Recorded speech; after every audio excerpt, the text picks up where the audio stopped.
Okay, welcome back to another anime classroom. And today we have the Duke of Death and his Maid. This is another Maid anime that I found actually pretty good. I dove into a bunch of romantic anime last year. In fact, romance was my top according to Crunchyroll because it was actually a genre in anime that I haven't really looked into. And I watched Rent a Girlfriend, The Quintuplets, this, and countless other ones, right? Love Story was really good too.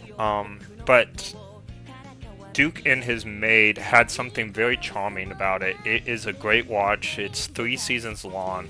I would only give it a 7.8 just because the story was a little lacking at times. But the story is actually pretty good. The characters are well written. It focuses on a Duke who has been cursed by a witch, and anyone who touches him dies. That means any living thing that touches him is just perishes. Now his new maid Alice, who was kind of forced upon him, she is his maid willingly, of course, but his family kind of forced him to have this maid, and she's the only one that's kind of stuck around him after his curse. His parents left, his family moved to a different house, and they gave him like kind of like the vacation house, if you were, and he lives there all by himself because of this curse. He can't touch anything. As you see right there, he grabs a leaf and it literally dies in his hand.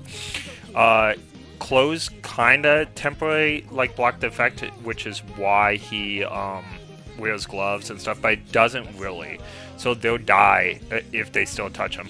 This maid right here literally flirts with him touching him all the time, which is kind of funny. In the first episode, you get a really she flirts with him, she talks with him, and she's almost fallen in love with him. He doesn't remember it, but they actually have a backstory from when they were kids, and she's fallen in love with him from the beginning, realizing that she can never be with him because of his elevated status as the Duke. So, anyway, she knows she can't be with him, but he can't be with anybody else. So, she gets to spend time with him, and she already has a deep attention to him that he doesn't, remember. And again, this is, what you're watching on the screen right here. It's not as gross as it looks or anything. She flirts with him knowing that he can't touch her, but when they do break the curse, she would very much like to be with him as his wife.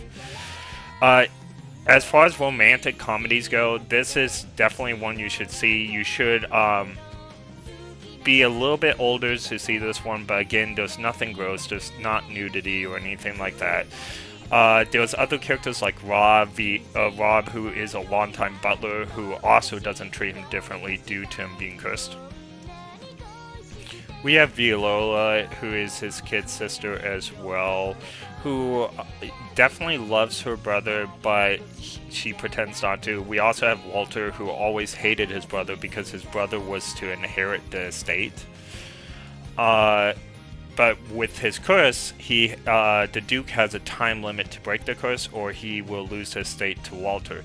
Walter's always wanted to win the estate fairly, and not because his brother was cursed or anything. His character development is really good throughout the show, even though it doesn't look like it. He really finishes off well. Koff, who is a witch, and Zane, who is a witch, have tremendous great backstories as well. Every character is so well written, even with the mediocre story that goes on for 3 seasons, every character is just so well written that you will enjoy the anime, I guarantee it. Like I said, it's only 7.8 because I really am a big story guy, and I feel like with the lack of story, I can't give it any higher. But the character development and the character writing is well beyond a 7.8, if only the story didn't bring it down a little bit. But it's definitely worth a watch. I highly do recommend it, despite its low rating. Alright, well that's it on this anime classroom. Be sure to check out the Duke of Death and his Maid. It is currently airing on Crunchyroll.